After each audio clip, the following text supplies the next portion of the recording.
Right, hey guys, how are we doing? Back with another video from Mother's Basement, and today we're checking out the absolute state of Crunchyroll original anime.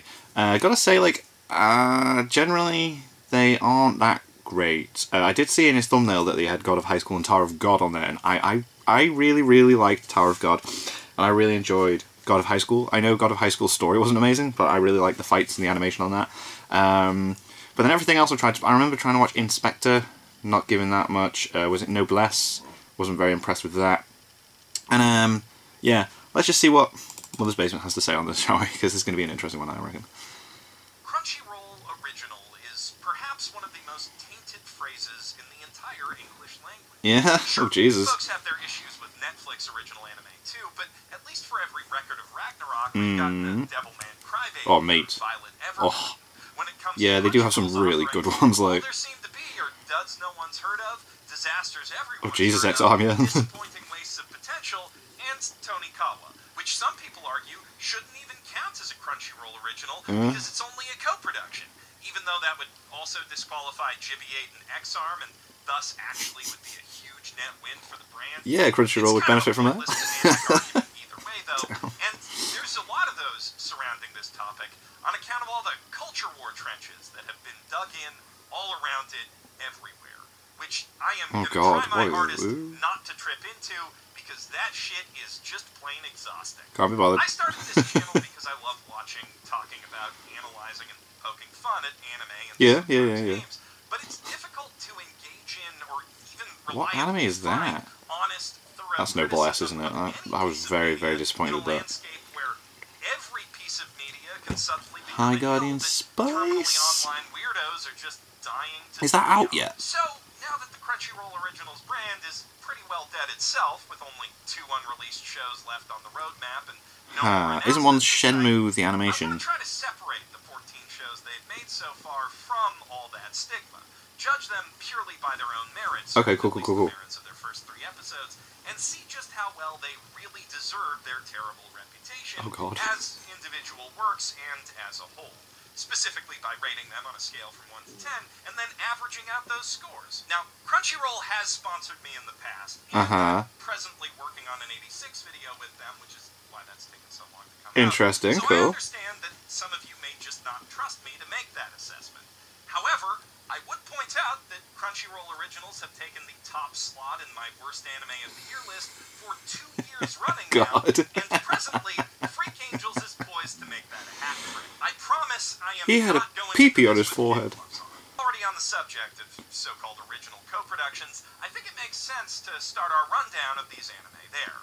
Okay. Even if the subject of Crunchyroll original co-productions in itself doesn't make a lick of sense. You might not be aware of this, but Crunchyroll has been funding anime from the production committee side of things since long before originals were a thing, back in 2017. See, I don't know the history of Crunchyroll. A lot of people have a lot of complaints about them. But it took 2 years for any of those shows to come out, because the entire anime industry is stretched beyond capacity right now, and that's how far in advance you need to book an anime studio to get a show made. Jesus. Remember that. It'll come up later. This initiative has produced a fair number of bad anime, including The Master of Ragnarok and Blesser of Einherjar. Master of Ragnarok was awful. awful. Loved anime like Yorimoi, Yuru Camp, Kimono Friends, and the Kino's Journey reboot. And the only reason that none of those were branded as Crunchyroll originals is that the brand didn't exist, or at least they weren't ready to go public with it at the time they came out. If they had been, if this color-coded D&D party had been the first face of the label instead of that other one, we'd probably be having a very different conversation. Definitely. I totally agree with you there. The conversation could be evolving right now if they hadn't decided to stop branding all of their co-productions as originals just in time to miss the boat on Odd Taxi. Yeah, I thought Odd Taxi was an original, so originals is so toxic at this point that it was probably a good idea to keep that distance. It most likely would have just hurt Odd Taxi's brand.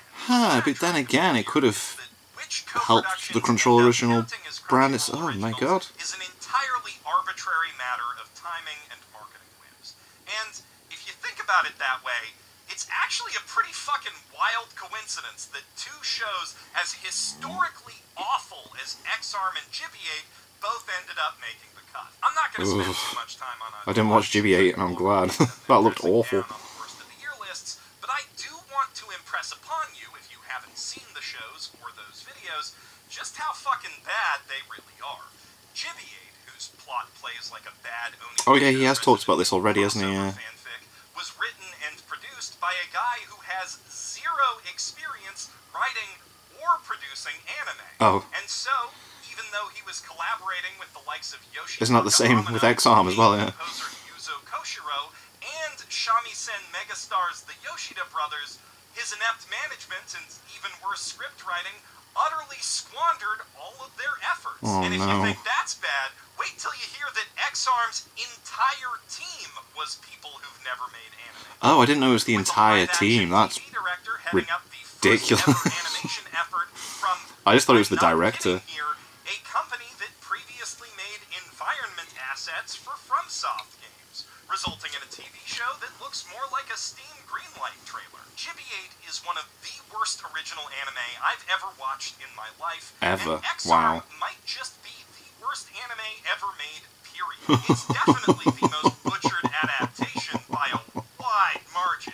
Berserk 2016 ain't got shit. 0 out of 10 to the both of them. What Damn. about the other shows that got... Yeah, So I'm a Spider, So What was an original, wasn't it? Well, the dungeon survival isekai, So I'm a Spider, So What was pretty great, until the production fell apart. Oh god, afterwards. I dropped off of it. It probably would have benefited from getting the whole split core treatment, like its winter contemporary, Mushoku Tensei. Mate, Mushoku Tensei was so freaking sick. 23-episode run, only to have episode 24 delayed into July anyway, but that's just a depressingly common problem across the entire anime industry. That said, the show's writing and voice acting do hold up, and the experience of watching a lone gamer laboriously grind and I did watch the first few episodes. I thought it was quite enjoyable. Like, into while trying not to get eaten by a mini boss is unique and exciting enough by itself. yeah, I thought it was an interesting concept. The Like, series worth a watch. Even if that story does get a little bit majorly bogged down by frequent half-episode long cutaways to the heroine's classmates doing far more boring Dragon Quest type. oh, so they generic do isekai show shit. them do A more new things. addition to the anime that wasn't present in the light novels. And, Oh. it doesn't add much to it. Look, if your protag's not going to rock up with a rocket launcher to kill all the monsters, make the popular Yeah. kid look like a chump, and What's the cuff point? his bully, Ari Ferretta style, it's just not worth wasting time on that sort of side content. On that Yeah. note, if you missed it because the cowards at YouTube age-restricted it, I just dropped a roast of Ari Ferretta, which is probably the funniest thing I've ever made. Oh, is that go what it was? It watch was an that when age you're done restriction with thing. this, I thought it was a or if you copyright get thing. bored with it halfway through. Anywho, Jeez. despite those shortcomings, So I'm a Spider, So What gets 7 out of 10 for its tense Sweet, that's plot decent. and intense monster-on-boss monster action.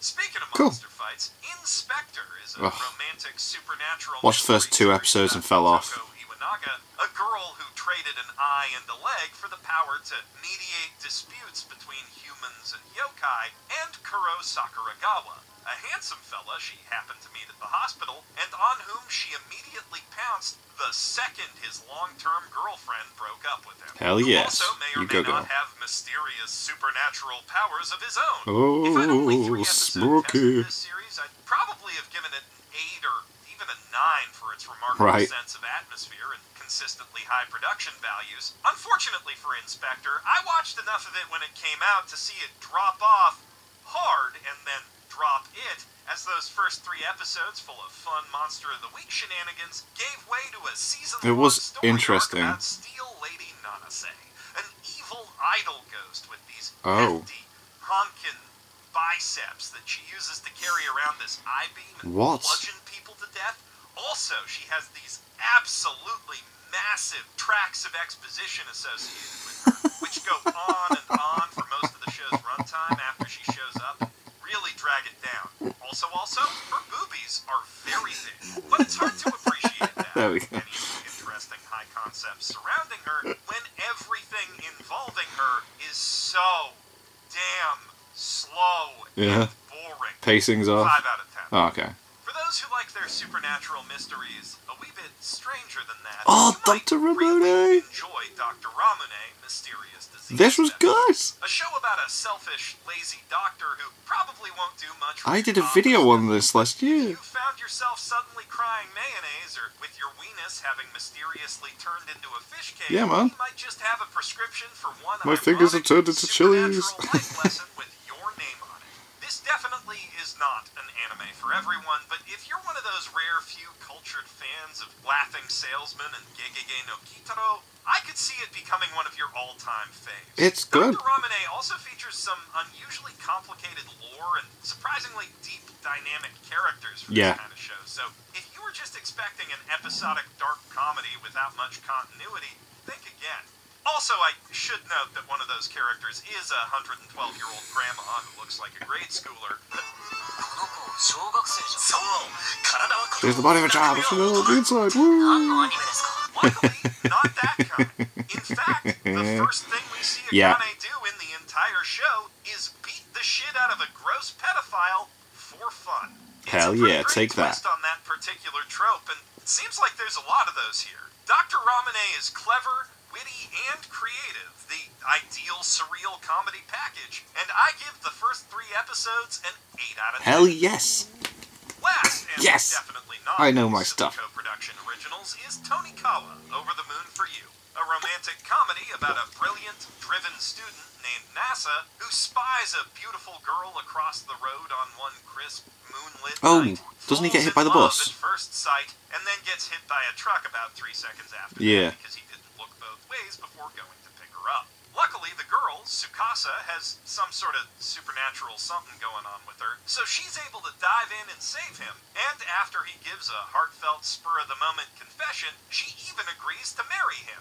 Then disappears on his ass for several years. But when she comes back, true to her word, they tie the knot the very next day, and the show follows them from that point forward as they build their new life together and get to know each other along with all the friends and neighbors around them. Yay, and also good times. Tsukasa's weird, super rich family, and don't think we forgot about that superhero shit she pulled when her future mans was about to get isekai. There's some plot About to be here. Not too isekai'd. much, though. Mostly, Tonikawa is just a relaxing slice-of-life comedy full of doki-doki moments of romance and plenty of hearty laughs. There's a reason this is the one Crunchyroll original that even the hardest core haters won't hate on. 8 out of 10. Okay, cool. Which brings the average score for these co-production originals to 4.6 out of 10. Interesting. As you'd expect of what is effectively a random selection of anime, it's a mixed bag of nuts, give or take a couple rat turds. So how does that compare to Crunchyroll's more deliberate original anime programming? Namely, the series of collaborations they've done with Webtoon and Adult Swim. I think it's safe to say that the Webtoon collabs, God of High School, Tower of God, and Noblesse, generated the most positive buzz for Crunchyroll originals. Mate, Tower of God was amazing. I loved it. Ahead of their release. A lot of people love them some Korean-style tall webcomics, and manhwa has long been deserving of a bigger place in the cultural conversation. Definitely so. I mean, solo leveling is going to be the next one, isn't it? Definitely. In a real sense, game changers for anime. People were understandably hyped. But when people get hyped for something, I don't like and it Noblesse. doesn't really live up to that hype, those feelings can really sour really fast. And unfortunately, only one of those shows, Tower of God, gave Webtoon fans anywhere near what they were hoping for. Mostly that's an issue of pacing. While they're all fairly impressive, God, High School just in went terms of like their 0 saga, to 60 in like point something seconds. Like, production yeah. values, all 3 adaptations feel, to some extent or another, rushed. As I said, Tower of God, which has been called by some the One Piece of Webtoons, suffers the least in this regard, as it's only been sped up just enough to reach a comfortable end point. Yeah, like Annie News did some cut content videos, and it wasn't too much missed It out. still hits a lot of important world and character building beats along the way to that goal. And each of the tests our heroes are faced with as they climb the tower that is their entire planet is given enough breathing room to be tense and satisfying as its own. I loved it, man. The show also features some seriously incredible action scenes, enhanced by a beautiful art style that's designed with fluid, sharp motion in mind, and underscored Yeah, man, that by art the style's always sick. memorable music of Kevin Penkin. Tower of God is just a darn good anime, a true treat for all the senses, and not a half-bad story on top of that. Easy 8 out of 10. Nice. Sadly, So happy about only that. The first half of that last sentence describes the God of High School. In the I hands of really Jujutsu enjoyed Kaisen Songo this. Park, the fights that make up the show's titular teen martial arts tournament are breathtaking. Yep. With hard-hitting character But the story moments is now. sync perfectly with Arisa Okehazama's jam-slapping, genre-blending soundtrack, just like the fights in Jujutsu Kaisen. Be your contradiction. However, outside of those scenes, the rest of the show pretty much may as well not be there. Yeah, The it's so problem is weird. This anime is just laser-focused on covering as much of the tournament as possible in Yeah. 12 episodes. And just get rid of the absolutely story. nothing else. Every other part of the plot just gets cut down to a Cliff's Notes version of itself. It to doesn't room make for more sense. fights. One character goes from being single to having an arranged marriage and hating it, to being okay with the guy, actually, to backing out of it in the space of a single episode. Yeah. Ion God School's pacing feels like, you know that gif of baby Deku rocking back and forth in the chair? Imagine that you're on a bullet train and he's holding the throttle. This anime gave me physical whiplash. 4 out of 10. That just leaves us with no bliss. A show about a handsome, noble vampire Weren't a fan. boy fighting Was not a fan of with this. his various demi-human associates while also attending a high school. Yeah. Which, to be honest, even after watching 3 episodes, I still don't really get. Part of that's because apparently the TV team at Production IG decided to just start the TV series right after the OVA they'd already made, meaning that if you watch the show, you end up missing all the setup that should have been in episode 1. But also, again, the pacing is just off. That's Not so necessarily weird. rushed in this case, but just not well put together. The show pivots between light character comedy, tense, serious drama, and heavy action on a dime without doing anything to smooth the transition. Each episode feels less like a coherent, self-contained plot made of interwoven scenes and more like, well, a handful of webcomic chapters stapled together without any transitions. It's not an unpleasant viewing experience. The jokes can be funny. The jokes I did think were quite funny, but the story was just like not interesting again. Very uneven parts. 6 out of 10, which sets the average for webtoon originals at 6 out of 10. Cool. Not bad. It's alright. But for a trio of shows meant to change the face of anime, not nearly enough. As for the Adult Swim collabs, Okay, which ones are the these? reason they exist is self-explanatory if you know anything about the business side of Crunchyroll, a former subsidiary of Otter Media, a subsidiary of Warner Media, a subsidiary of AT&T, as well, of course, as the business side of Adult Swim, a mature programming block on Cartoon Network, Network, a division of the Kids, Young Adults, and Classic division of Warner Brothers Jesus. Entertainment, a subsidiary of Warner Media, a subsidiary of AT&T. Okay. Before the anime streaming boom, Adult Swim and Toonami on Cartoon Network were the places where Yep, Americans Dragon Ball Z, with an Gundam interest in Wing. anime developed There you go. an actual taste in anime, which There you go. inevitably led them to looking for the harder stuff online. Tenchi Muyo. On top of that, the teams at Cartoon Network were Sailor Moon. commissioning original content from Gundam anime Wing's so studios good. long before originals were even a thing. So having them partner with Crunchyroll to develop another new IP, plus 2 big-ticket adaptations, just Oh, Blade made Runner. sense. One of those adaptations, Shenmue, is coming out possibly the day I publish this video, so, I don't know if it's good or bad, you'll have to tell me in the comments, but I will say that trailer looked pretty dope, and just on the grounds that you don't have to actually play it, if it lives up to that, it's got a pretty good shot at being the best Shenmue thing by default.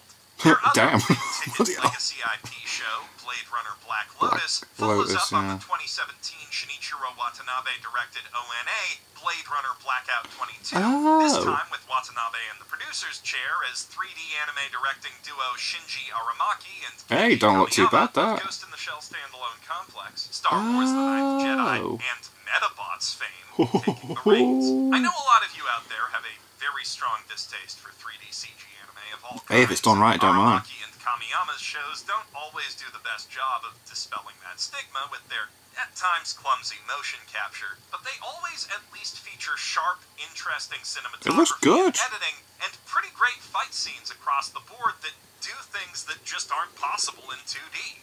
And while all of the human models in Blade Runner Black Lotus are as rough and awkward as the characters in any of their shows, the modeling and shading of the props and backgrounds is just spot on to the production It looks design of dead the film. good. From Voight-Kampf machines to billboard geisha to the little architectural embellishments, this is unmistakably Blade Runner's LA. What's not quite as on brand is the story, which follows a badass mechanical lady as she kung fu fights her way through an identity crisis, and I mean, you heard what I just Ghost in the said. Shell, yeah. It's pretty much I thought that straight away, yeah. Shell, but in Blade Runner.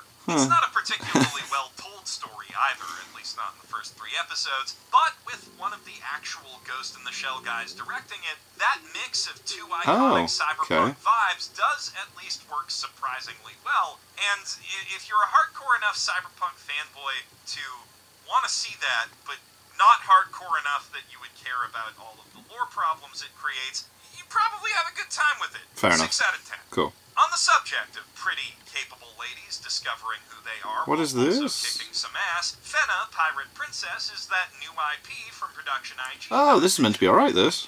In telling its tale of high seas adventure, starring a boisterous orphan girl with a mysterious destiny and her retinue of steampunk ninja pirate bodyguards, Fena does a great many things. Wow, right. animation It is looks a pretty stunningly decent, like. gorgeous anime with consistently impressive action and animation, fantastic music, Whoa. and a rare, impeccably crafted atmosphere that could give the best pirate fantasies out there a run for their money. For 10 episodes straight, it delivered a darn near perfect feeling of adventure that made it impossible for me to put down. Sadly, it is 12 episodes long, and those last 2, I won't spoil things for you, but let's just say that the answer to what Fena's destiny is some cliche-ass bullshit that completely robs her of her agency as a character while trying to pretend that the core theme of the story is choice, then slaps you directly in the face for ever being stupid enough to get invested in her arc. With a better finale, this could have been a 9, maybe 10 out of 10 anime. But Damn. that ending is so bad. The best I can do is a 6. Ah, Still but based on the worth ending though, I mean, watching, like, everything else maybe been based not off like worth so many finishing. episodes. That leaves just one final category. Oh god, here we go. By far the most contentious one, the native English dub. High Crunchyroll Guardian originals. Spice. High Guardian Spice, Onyx Equinox, and Freak Angels. Some might call them the ones that aren't anime, but since Freak Angels was produced in Japan by a mostly Japanese creative staff, it doesn't really fit that label no matter which definition. Freak Angels only they recently came out, didn't it, as well? I need to stop. I'm pretty sure Maybe Onyx check Equinox a bit of was that. actually recorded in Spanish before English, so my label's not perfect either, but it does at least highlight the one major problem that all of these series share, that because they didn't need the subtitles for translation purposes, Crunchyroll just didn't bother subbing these shows at all. And that's not just a problem for their deaf and neurodivergent viewers, because the audio mixing of those dubs just so happens to be completely atrocious. I mean, borderline unintelligible. Oh no. Places. I am Slimewood. You're what now? That's what everyone calls me. I kind of like that. Succinct. Slime, then boy. And I guess that brings Wow, us to the that was really low. infamous of these series, High Guardian Spice. This was, of course, the first original that Crunchyroll ever announced. The bean-mouthed face of the entire brand, which was perhaps not the most calculated marketing move they could have made toward a fan base that's partly defined by its aversion to Western-style cartoons specifically, but would probably have gone over a lot better if there was any footage of the show to, show. Instead, we got a short montage of interview clips that seemed precision designed to specifically piss off the anti-SJW crowd without actually providing the opposite side of that with any good ammo to defend it. It was kind of the perfect PR shitstorm, and that left Crunchyroll management feeling uneasy about publishing or even promoting the show anymore. So even though it was purportedly finished and ready to go out in 2019, we saw nothing more of it till last year, at which point it was just too late. Almost no one but the haters cared anymore, and on release it was immediately received, as in so immediately that it hadn't been out for as many hours as it was long before people started putting in 1-star reviews, as one of the worst affronts to the concept of visual storytelling in the history of history. Oh god. Which normally would excite me. I am, after all, a trash connoisseur and lover of hate watches. I do enjoy a good train wreck, but I had a sneaking suspicion there was some confirmation bias at play there, as often happens when a thing is hated for what it represents. And sure enough, when I watched it myself, it was just kind of mid. Sure, it's an extremely cheap show with an animation style that, due to how it's implemented, comes off less as simple shapes allow for lots of dynamic motion and more if every frame looks equally sloppy, that's technically an aesthetic. And sure, the world building's flimsy, the main characters have fairly flat personalities, and the episode plots all feel contrived and cobbled together, but to put this merely mediocre pretender in the same trash fire pantheon as X-Arm, Gibiate, Master of Ragnarok, and Handshakers, that's just blasphemy, my friend. Yeah. To be clear, I would rather watch any of those shows than this one. I mean, I finished all of them for their respective roasts, whereas High Guardian Spice is going to stay dropped at 3 episodes until the day I die.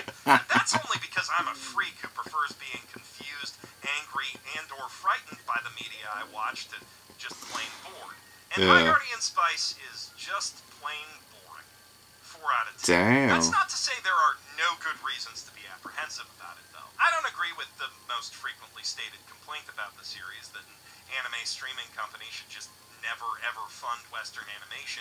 The industry is, as I said at the top of the video, extremely overburdened at the moment, so pushing crap like Gibiate through the pipeline can potentially hurt other anime by taking away freelance animators from their production, whereas High Guardian Spice exists in its own bubble. No, my issue with the series is that Crunchyroll tried to fund it specifically like an anime, with a budget that the creator equated to what Cartoon Network would typically spend on an 11-minute episode of one of their shows, or, to put it another way, less than half of what is typically needed to make a good 24-minute episode, which not only puts some of its failings in perspective, but also frames its failure as kind of a good thing overall, at least for American animators who I presume would not want to see a precedent set to underpay them even harder for even harder work. Yeah, Putting that Jesus. huge issue aside, while High Guardian Spice definitely is not the show for me,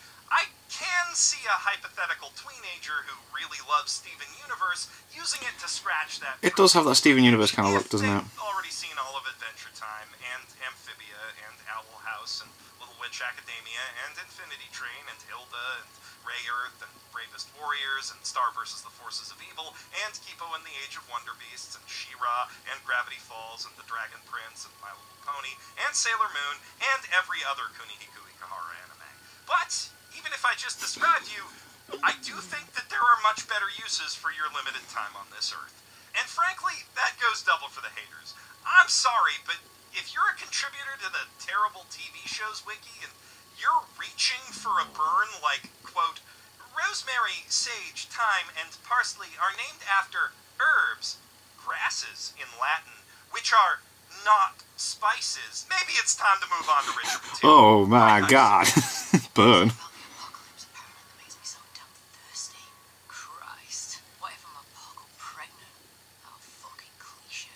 The concept of psychic superhuman Oh, there's freak white angels, right. vying for dominance over an apocalyptically flooded England sounds pretty cool. And hell, sunken post-apocalyptic Whoa. London even looks pretty cool from a distance. Yeah. If you squint. But when said psychic superhumans talk like what you just heard and band together under a group name that sounds more like a Chris Angel fan club than a psychic super street gang, it feels like we're falling a mite short of that concept's full potential. Freak Angels, capital F, capital A, all one word, adapted from a webcomic of the same name by artist Paul Duffield and prolific comic writer Warren Ellis, was one of the first originals Crunchyroll announced with their big trailer back in February 2020. Oh, But then, cool. in June of 2020, we got the surprise announcement that Warren Ellis is also a prolific sex pest.